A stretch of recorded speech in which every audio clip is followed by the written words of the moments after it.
बिस्मिल्लाहिर्रहमानिर्रहीम। आज के सच के साथ मैं हूं वसीम अब्बासी। आज हम 3 खबरों पे बात करेंगे। एक तो ये कि गिलगित बल्तिस्तान में पीपल्स पार्टी कैसे जीती और नून लीग को किस वजह से हार हुई है और अब नून लीग ने बाकायदा शिकस्त भी तस्लीम कर ली है।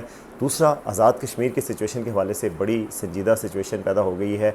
4 शहादतें इस साइड से हुई हैं, 3 मुजाहिरीन की साइड से हुई हैं, सिक्योरिटी फोर्सेस की साइड से भी हुई हैं। तो ये एक नाजुक सूरत हाल बनती जा रही है जिसका इंटरनेशनल इम्पैक्ट भी आना है। इस हवाले से बात करेंगे कि सूरत हाल क्या है और इसका हल क्या हो सकता है। और तीसरी खबर है, मरियम नवाज़ कहाँ हैं। मरियम नवाज़ के हवाले से कहा जा रहा है कि उनकी सर्जरी हुई थी, उसके बाद वो क्या पाकिस्तान में हैं या बाहर चली गई हैं। इस हवाले से मैं कुछ फैक्ट्स आपको बताऊंगा। कुछ लोगों से बातचीत भी हुई है और किस हाल में है इस हवाले से भी बात करेंगे। वो गायब हैं मंजर आम से, इस पर बात करेंगे। सबसे पहले इस चैनल को सब्सक्राइब करें ताकि हम आपको बता सकें कि इस मुल्क में हो क्या रहा है और क्यों हो रहा है। अच्छा जी, सबसे पहले तो गिलगित बल्तिस्तान की सूरत हाल बड़ी वाज़े हो गई। जैसा कि मैंने कल आपको कहा था कि पीपल्स पार्टी के जीतने के इम्कानात हैं और पीपल्स पार्टी जनाब, एक तो ना सिर्फ ये कि उन्होंने कैंपेन भी बहुत की है, दूसरा ये कि वफाकी हुकूमत के भी हाथ बंधे हुए थे और उन्होंने कल शाम को ये कहना शुरू कर दिया था कि धांधली हो रही है, ये वो तो प्रेशर में लाया गया। उसके बाद जो है वो रिज़ल्ट्स जो आए उसमें अब जो पार्टी पोजीशन सामने आ रही है उसमें वाज़े बरतरी उनको हासिल है। 10 उनकी सीटें हैं, 6 नून लीग की सीटें हैं, 5 इंडिपेंडेंट की हैं, 2 पीपल्स पार्टी PTI और वहदतुल मुस्लिमीन की हैं। तो बेसिकली हाउस में 17 सीटें चाहिए होती हैं और पीपल्स पार्टी को आज़ाद को साथ मिला के पीपल्स पार्टी इस पोजीशन में है कि वो हुकूमत बना सके। नून लीग ने बड़े दावे किए थे। नून लीग के सुप्रीमो जो कायद हैं नवाज़ शरीफ, वो भी गए थे और नून लीग के साद रफ़ीक, खुर्रम दस्तगीर और कई रहनुमा वहाँ पे जाके कैंपेन करते रहे कि मरियम नवाज़ नहीं जा सकें, ज़ाहिर अपनी सेहत की वजह से। क्या यही मिसिंग फैक्टर था जिसकी वजह से कैंपेन नहीं हुई? Bilawal on the other hand मुसलसल उधर रहे हैं। मुसलसल उन्होंने ये चीज़ भी यूज़ की कि वहाँ आपको पता है असर रसूख बहुत ज़्यादा है, प्रिंस करीम आगा ख़ान का, उनकी कम्युनिटी भी रहती है। उन्होंने कहा जी हमने उनका इस्तकबाल इस्लामाबाद में भी किया था, हम यहाँ पे उनको दीदार मुबारक भी कहते हैं। वो मजहबी सेंटेंस, वो जो मजहबी सेंटिमेंट्स हैं उनको भी उन्होंने यूज़ किया।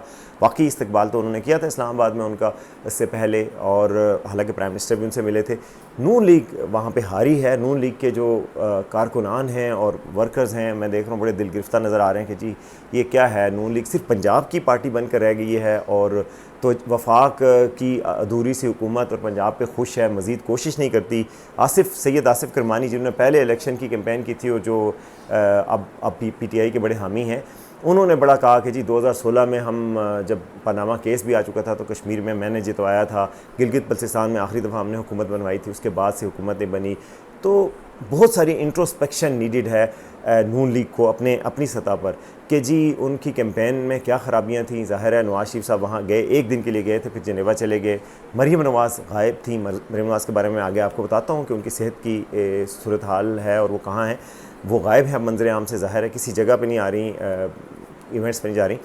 तो बहुत गैप से और फिर बाहर से लाए हुए लोग, और वो कहा जा रहा है कि जी वो कैंपेन जिन्होंने की वो बाहर से लाए गए थे लोग थे। लोकल लेवल पे कोई कैंपेनिंग इस तरीके से कोई लीडरशिप डेवलप नहीं की, कोई ऐसी इंडिजिनस कैंपेनिंग नहीं की गई, ना ही इतनी फोर्सफुल किस्म की कैंपेन की गई। तो इसलिए नून लीग को बड़ा सेटबैक हुआ है। और लेकिन जो दूसरी तरफ बात की जा रही है, रात गए भी आपको पता है इसहाक डार जो डिप्टी प्राइम मिनिस्टर हैं उनकी मुलाकात बिलावल से हुई। कल रात जब इलेक्शन बिल्कुल आना शुरू हुए तो कमरुज़्ज़मान कायरा का बीपर हुआ टीवी पे, उन्होंने कहना शुरू कर दिया जी हमें फॉर्म 45 नहीं दिए जा रहे। कोई अब प्रेशर टैक्टिक्स भी यूज़ की पीपल्स पार्टी ने, कहा जी धांधली है धांधली। अब वो जीत गए तो अब वो तो नहीं कह सकते धांधली, अब धांधली का बयानिया नहीं है। नून लीग के पास 6 सीटें हैं, अगर उनके पास 5 इंडिपेंडेंट मिल भी जाएँ तो उनके पास 11 बनती हैं, जबकि पीपल्स पार्टी के पास 10 सीटें अभी मौजूद हैं। जो दूसरा बड़ा सेटबैक है वो PTI को हुआ है। PTI ज़ाहिर है PTI के हाथ पाँव भी बांधे गए थे, इसमें कोई शक नहीं है कि वहाँ पर उनको कैंपेन सही तरीके से करने नहीं दी गई, लीडर्स को भी रोका गया। मगर PTI कह रही थी जिस तरीके से कल रात को ही चलना शुरू हो गया कि जीत गए हम, बिल्कुल हर तरफ लहरा रहा है कप्तान का, GB कप्तान का, वो नहीं सामने आया। बल्कि PTI थर्ड पार्टी भी नहीं बनी। थर्ड पार्टी जो बनी है वो इंडिपेंडेंट बने, PTI चौथे नंबर पर आई है। तो कहा यह भी जा रहा है कि पीपल्स पार्टी के हवाले से PTI को तो सेटबैक हो ही गया, पीपल्स पार्टी के हवाले से ये भी कहा जा रहा है कि पीपल्स पार्टी से जो मुलाकातें हुई थी बजट के हवाले से, अब बजट आपको पता है 10 तारीख को पेश होना है, पहले 5 को पेश होना था। पीपल्स पार्टी ने कहा नहीं जी हम उसके बाद पेश करवाएंगे जब गिलगित बल्तिस्तान के इलेक्शन हो जाएंगे। तो और साथ ये भी कहा गया कि गिलगित बल्तिस्तान में पीपल्स पार्टी को नुकसान नहीं पहुंचना चाहिए। ज़राए के मुताबिक ये भी बातचीत बार बार होती रही। कोalition की पार्टीज़ हैं, दोनों इत्तेहादी पार्टी हैं। इस वक्त सदर पीपल्स पार्टी के हैं, सूबा पंजाब के गवर्नर पीपल्स पार्टी के हैं, सूबा बलूचिस्तान पीपल्स पार्टी के पास है। जीबी अब पीपल्स पार्टी के पास आ जाएगा। आज़ाद कश्मीर में मुमताज़ राठौर जो हैं वो पीपल्स पार्टी के हैं, तो पीपल्स पार्टी के पास काफ़ी चीज़ें हैं, लेकिन वो ये कहते हैं कि हम अपोजिशन की जमात होकर भी जीत गए हैं। लेकिन कहा यह जा रहा है कि बजट की उन्होंने अप्रूवल की शर्त भी रखी थी कि पीपल्स पार्टी को अगर जीबी बलिस्तान में हराया गया तो बजट के अप्रूवल में मसले होंगे। हुकूमत के हाथ बंधे हुए हैं। अगर हुकूमत, आपको पता है, बजट पास ना कर सके तो हुकूमत ख़त्म हो जाती है, क्योंकि बजट एक ज़रूरी चीज़ होती है, इसमें सिंपल मेजॉरिटी चाहिए होती है और पीपल्स पार्टी की सपोर्ट क्रूशल है। तो बेसिकली अब कहा यह जा रहा है कि जी पीपल्स पार्टी को गिलगित बल्तिस्तान दे दिया गया, पीपल्स पार्टी को बाकी चीज़ें भी करके राज़ी किया जा रहा है कि वो बजट में अप्रूव करें। हालांकि बजट में अभी भी तनाज़ात हैं, बजट का अप्रूवल इतना आसान नहीं होगा। आज नेशनल इकनॉमिक कोऑर्डिनेशन कमेटी की मीटिंग होनी थी, वो तीसरी दफ़ा कैंसिल हुई है, वो अब कल पे चली गई है। बजट से पहले वो ज़रूरी होती है, वो नहीं हो सकी।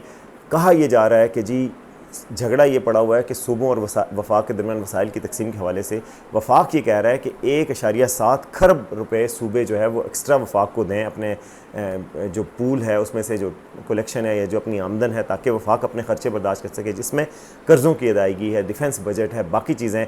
तो वफाक के पास बहुत कम बजट है, सूबों के पास बहुत ज़्यादा बजट है। इस वक्त वफाक गरीब है, सूबे अमीर हैं। पीपल्स पार्टी को कहा जा रहा है कि किसी तरीके से ये रास्ता निकाला जाए, लेकिन पीपल्स पार्टी इस पर मान नहीं रही और ये इख्तलाफात दोनों जमातों के दरमियान हैं। आज शाम को फिर मीटिंग है पीपल्स पार्टी के सरबराहों की, रहनुमाओं की, प्राइम मिनिस्टर से, उसमें कोई बात सामने आएगी। गोया पीपल्स पार्टी ने हुकूमत को सही इस वक्त दबाव में ला रखा है। अब गिलगित बल्तिस्तान तो पीपल्स पार्टी का हो गया, साथ ही साथ जो है वो बजट के हवाले से भी पीपल्स पार्टी के ऐसे मुतालबात भी सामने आ रहे हैं कि जी तनख्वाहों में 50% इजाफा किया, जो ये ज़ाहिर है एक अवामी स्टंट ही है। उनको पता है ये सरकारी मुलाजमी की तनख्वाहों में 50% इजाफा नहीं हो सकता। उन्होंने कहा ये किया जाए, नए टैक्सेस ना लगाए जाएँ, रिलीफ दिए जाएँ, ये सारे मुतालबात उन्होंने शामिल किए हैं। पीपल्स पार्टी की तो पाँचों घी में नहीं है वैसे, कि हम अपोजिशन में भी हैं, हम हुकूमत में भी हैं। इतनी जगहों पे आप हुकूमत कर रहे हैं, सदर आपके हैं, मगर आप साथ साथ हुकूमत से मुतालबा करते हैं कि महंगाई कम करो, ये कम करो, वो कम करो। यानी सौदा अगर आप देखा जाए कि जब इलेक्शन के बाद 2024 के जो सौदा किया था वो घाटे का सौदा पीपल्स पार्टी ने नहीं किया था, नून लीग ने किया था, जो हुकूमत लूली लंगड़ी लेके अब जो है वो ना वफाक में डिलीवर कर पा रहे हैं, ना सूबों में नई। अब देखें कि लोग सवाल उठा रहे हैं कि नून लीग वो जो अपोजिशन में रह कर भी ज़िमनी इलेक्शन जीती थी, अब वो क्यों सडनली अनपॉपुलर हो गई। उसकी वजह ज़ाहिर है कि आपके पास लीडरशिप का फकदान है, अवामी इक़दामात नहीं हो रहे, महंगाई हो रही है, लोग खुश नहीं हैं, इनकम्बेंसी फैक्टर भी है। तो फ्यूचर के हवाले से बड़े सवालात उठ रहे हैं। नून लीग का मुस्तकबिल क्या होगा, सियासत का मुस्तकबिल क्या होगा, क्योंकि अगर यही सूरत हाल जारी रही तो अगले इलेक्शन में नून लीग अवामी सतह पर कैसे सामने आएगी। आपको हमेशा इस्टेब्लिशमेंट की सपोर्ट वाली पार्टी बनेंगे, काफ लीग बनेंगे, या फिर अवामी हिमायत वाली पार्टी बनेंगे। ये फ़ैसला बजट के बाद होने का इम्कानात भी हैं, क्योंकि आपको पता है कि बजट के बाद ये कहा जा रहा है कि वज़ीर ख़जाना को शायद तब्दील करके इसहाक़ डार को वज़ीर ख़जाना बनाया जाए। कुछ अवाम दोस्त इक़दाम किए जाएँ जिसकी वजह से लोगों में वो बेचैनी ख़त्म हो जो कि अभी महंगाई की वजह से है।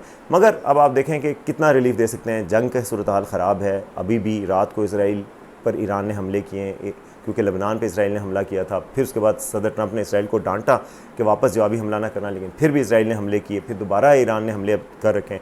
तो जंग रुकने के कोई आसार नज़र नहीं है। हालांकि ट्रंप साहब कह रहे हैं कि मैं इसराइल को बहुत डांटूंगा, नेतन्याहू की कोई नहीं चलती, मेरी चलती है, मगर लग नहीं रहा। तो ये जो सिचुएशन ख़राब है उसकी वजह से पाकिस्तान में कोई रिलीफ देना भी मुमकिन नहीं है। तो बहरहाल यानी नून लीग ठीक ठाक इस वक्त प्रेशर और मुश्किलात का शिकार है।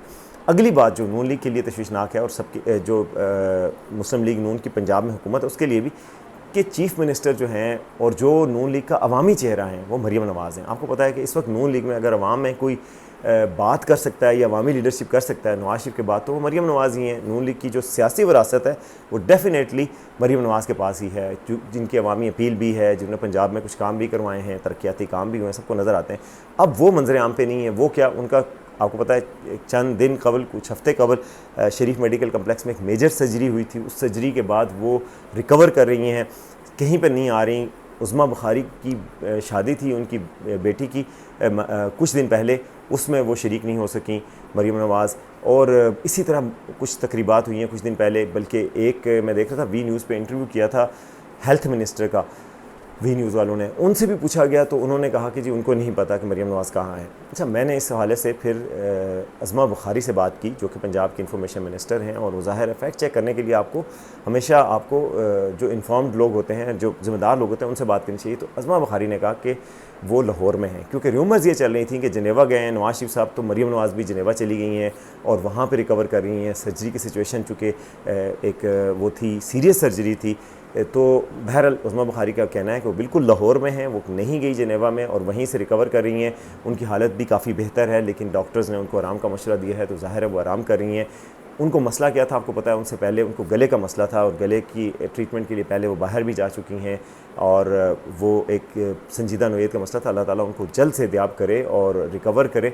और ये वाली बात जो थी ये हमेशा से थी, ये सर्जरी हुई है। अब इसके बारे में डिटेल्स नहीं सामने बताई जा रही कि ये सर्जरी किस मर्ज़ के हवाले से थी। कोई गले में कोई इब्तदाई नोयत के मेलेग्नेंसी यानी कैंसर की कोई शक्ल पाई गई थी, जो कि इतनी तशवीशनाक नहीं थी कहा जाता है। लेकिन अब जो सर्जरी हुई है इसके हवाले से बिल्कुल नहीं बताया जा रहा, शरीफ फैमिली की तरफ से भी और पंजाब हुकूमत की तरफ से भी, कि किस नोयत की थी। ये कहा जा रहा है कि मेजर सर्जरी थी और वो कामयाब रही है। तो अल्लाह ताला उनको सेहतियाब करे, जल्द मंजर आम पे लाए। बहरहाल अभी ये सिचुएशन यही है कि वो मंजर आम से गायब हैं और पंजाब हुकूमत के मुताबिक वो लाहौर में ही रिकवर कर रही हैं, जेनेवा नहीं गई।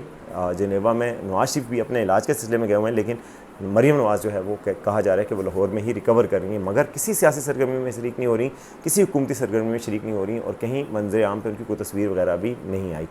अच्छा जी, अब आते हैं आखिरी खबर की तरफ और वो बड़ी तशवीशनाक खबर है। अब अल्लाह ताला पाकिस्तान के हालात पर रहम करे, कोई खबर अच्छी आप मुश्किल से सुन रहे हैं क्योंकि ईरान में जंग के हवाले से भी कोई अच्छी खबर नहीं है। तो कश्मीर में अब इस वक्त बड़ी मुतनाज़ा किस्म की सूरत हाल है।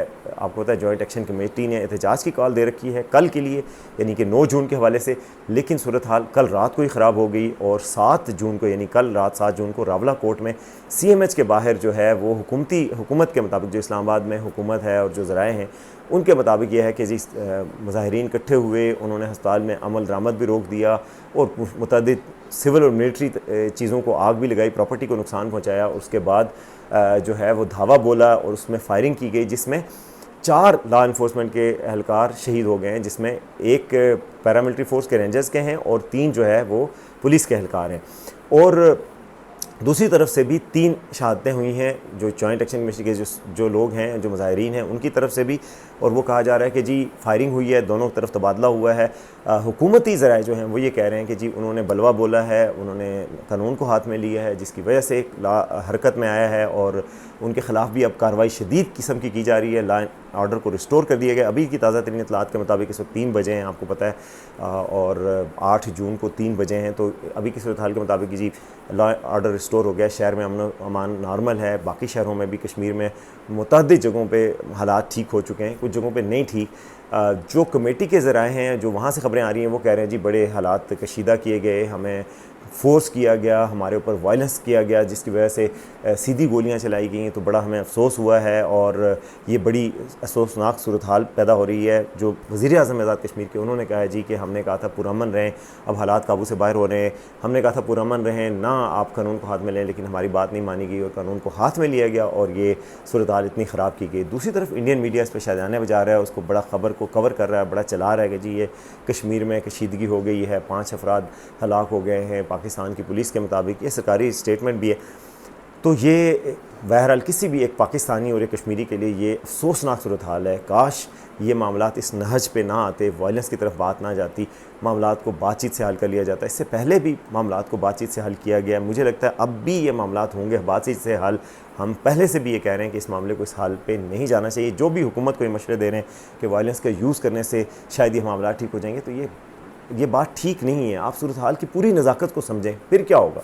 आप वायलेंस करेंगे, गिरफ्तारियां करेंगे, लोगों को पकड़ेंगे, कुछ करेंगे, हालात को काबू करेंगे, कुछ दिनों बाद फिर क्या होगा। दुनिया देख रही है आपको, इलेक्शंस होने हैं अगले माह, उसका शेड्यूल जारी हो गया, क्या इलेक्शन कैंसिल होंगे, क्या वहाँ पर लोगों के साथ, अब आवाम के साथ तो लड़ाई नहीं की जा सकती, कश्मीर और पाकिस्तान के दरमियान फासले पैदा नहीं किए जा सकते।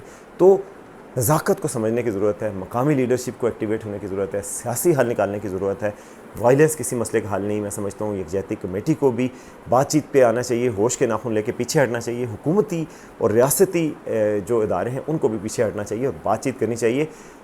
हमारी रियासत पता नहीं नताइज का नहीं सोचती, पहले एक्शन लेती है, फिर नताइज आते हैं, फिर बेबस होती है, फिर परेशान होती है, फिर कुछ नहीं सोचती। भाई आप अपनी मशावरत का दायरा वसी करें, सियासी सोच को परवान चढ़ाएं, सोचें कि इस मसले का क्या क्या हल हो सकता है। बाद में आपने 100 जूते भी खाने होते हैं, 100 प्याज भी खाने होते हैं, तो उससे बेहतर नहीं है। पिछली दफ़ा भी 5 अफराद शहीद हुए थे, फिर उसके बाद क्या हुआ था, फिर उसके बाद सारे मुतालबात मान लिए गए थे। तो आप ये मसले का हल नहीं है। पता नहीं आपके मशवरे का दायरा कहाँ तक है, कौन आपको मशवरे दे रहा है। मैं तो पहले भी कह चाहूँगा सियासी जमातों के कायदीन से मशवरा करें और इसका कोई हल निकालें। मुझे पता चला है ज़राए के मुताबिक कि पीपल्स पार्टी भी इस चीज़ की हामी है कि मखसूस नशिस्तें दे दी जाएँ। मखसूस नशिस्तें अगर दे भी दी जाएँ और ये मामला हल हो जाता है तो क्या मसला है, ये कोई बड़ी कीमत नहीं है, उसका कोई दरमियानी हल भी निकाला जा सकता था। आप 6 सीटें कह देते कि जी 6 सीटें हम यहाँ से पाकिस्तान से ख़त्म कर देते हैं, टोटल 6 कर देंगे, 6 उधर कर देंगे, ताकि कश्मीर की कंपोजिशन पे जो इलेक्शन होंगे उसमें असर ना पड़े। तो रास्ते होते हैं हमेशा, और रास्ता निकालना ही पॉलिटिक्स है। Politics is an art of possibility. तो ये हुकूमत को मेरे ख्याल में करना चाहिए था। मैं दिल गिरफ्ता हूँ जो वायलेंस की सिचुएशन है, ये अच्छी बात नहीं है, ना पाकिस्तान के लिए, ना कश्मीर के लिए, ना उम्मत मुस्लिमा के लिए। अल्लाह ताला इस मामले को आराम से हल करने में पाकिस्तान की मदद फरमाए, कश्मीर की मदद फरमाए, और जो है वायलेंस ख़त्म हो जाए और पुरअमन तरीके से ये मामला भी हल हो जाए। अब तक के लिए इतना ही। देखते रहें आज का सच।